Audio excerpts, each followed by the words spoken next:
I'm Tom Cole from the NXL. This is Ainsley from the CPPS.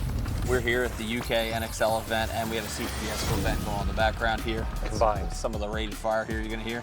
Yeah, I think that works. I think it's a really like a natural marriage there because we're running a limited series since COVID with only, we have the 20 pro teams and then the 20 semi-pro teams and 4 women's teams, and then you have your tournament, which is kind of good for everybody.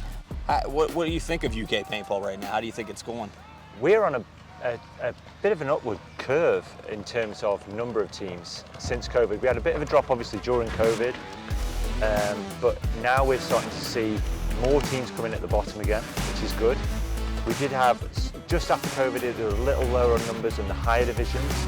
So I think in that gap, people go, I'll do something else, right? But then, in a weird way, some of the players from the old days, if you like, kind of looked at their lives and went, I kind of miss. It gave everyone time to think about what they enjoyed doing, right? So we had a lot of players come back, but they kind of slot more into the lower divisions. And then they might bring their kids in or friends. So we've had a growth since COVID.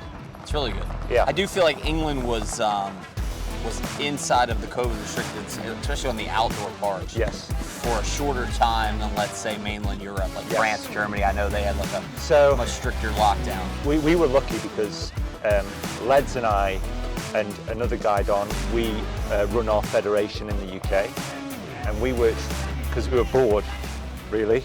Yeah. So we worked really hard with the government, and we managed to get paintball recognised to be allowed to be open earlier than anything else. Oh, that's really cool. So then, because people were cooped up, and then they were like, oh, we can go play paintball. So we managed to get a limited season in here as well, of 3 events, which was really good for me, because otherwise I don't think I'd be here right now, financially.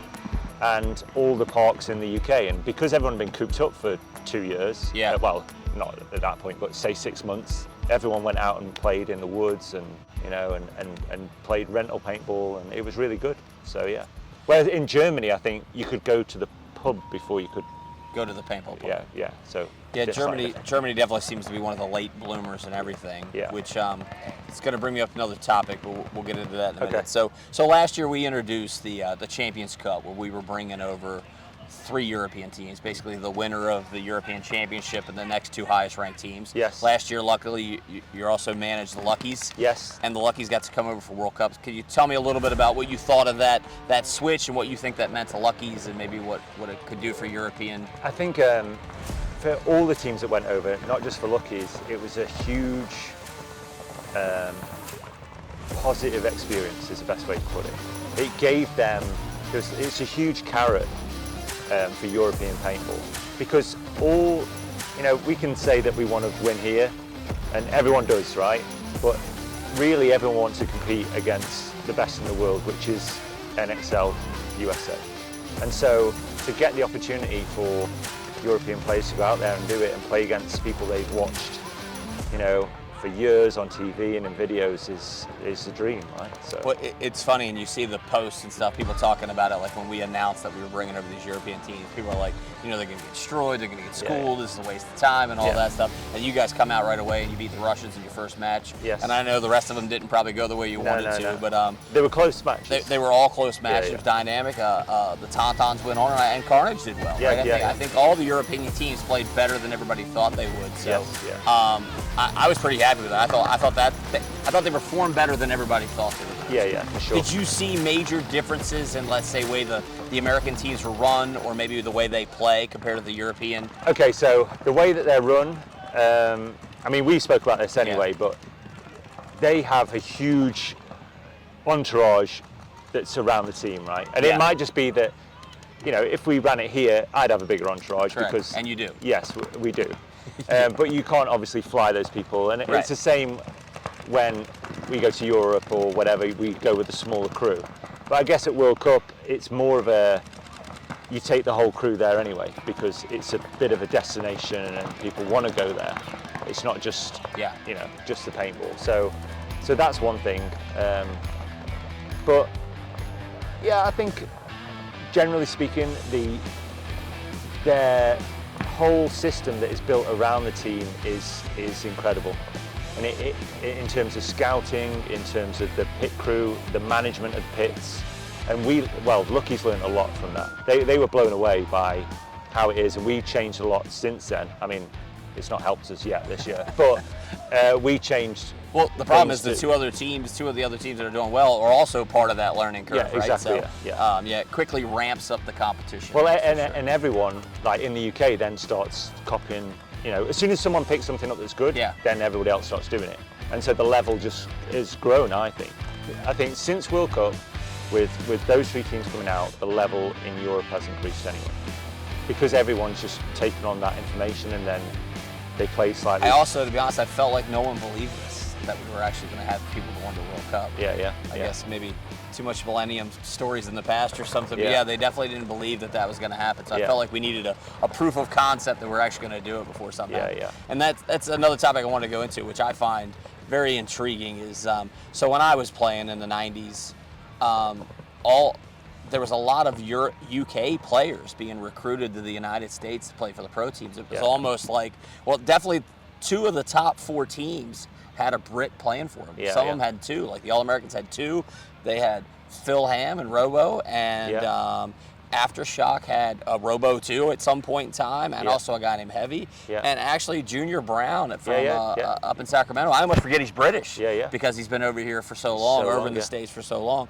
So it's interesting to me that for a time there we were stealing your best players and using that to make the American teams more dominant. And now we ended up with this situation, or at least when the NXL took over from the Millennium, there was a lot of Americans playing on the European teams. And just so everybody knows, I'm an anti that. I didn't think that was a good thing for European paintball. And now we have just one American guesting. Do you think that, how far are we away from having a UK guy coming back to guest with the Americans? And it's already happened, I guess, that we have a German playing on the Hurricanes. Okay, now, obviously Nick, who played with us, he's a good friend of ours of the teams. He went on, actually, one of my guys nearly went and played with Revo for a couple of events at the start of this year. It didn't work out in the end because the schedules were too conflicting in terms of what his commitments were to me, and he'll always commit to me, I guess. But he nearly went out and played one of my guys for Revo this year. And I'm going to say that he's the first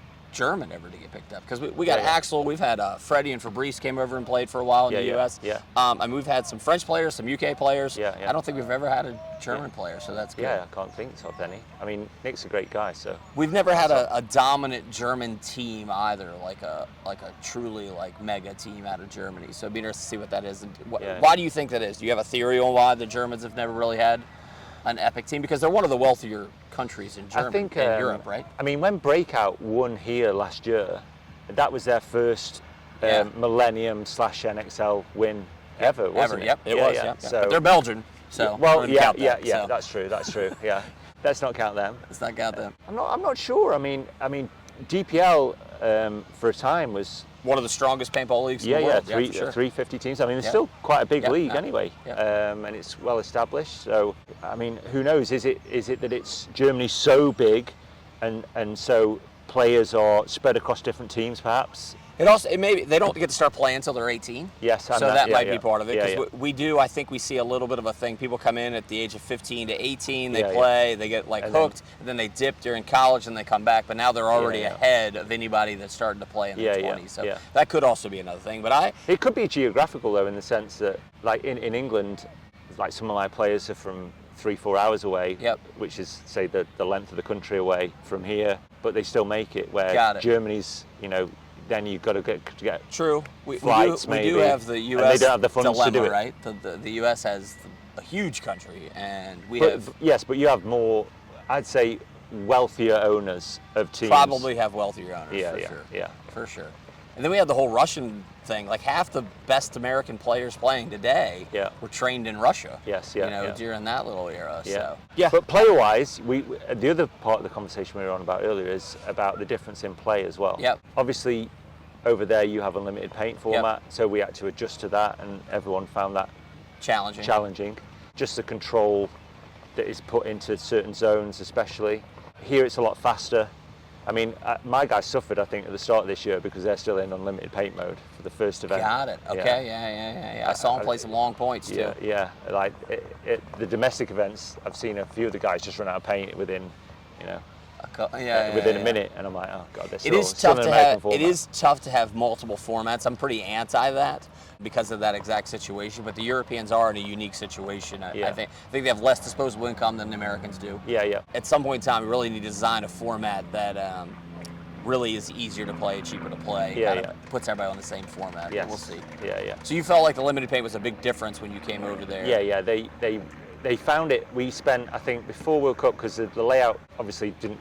It's quite a short period of time compared to Europe as well. So over here we're back to full weekends again. Yep. Where there it's only a couple. So before the layout dropped, I think we spent maybe a weekend just trying to adjust to unlimited paint number 1, and then when the layout come out, then it's then tweaking things again. But yeah, they found it tricky. Interesting.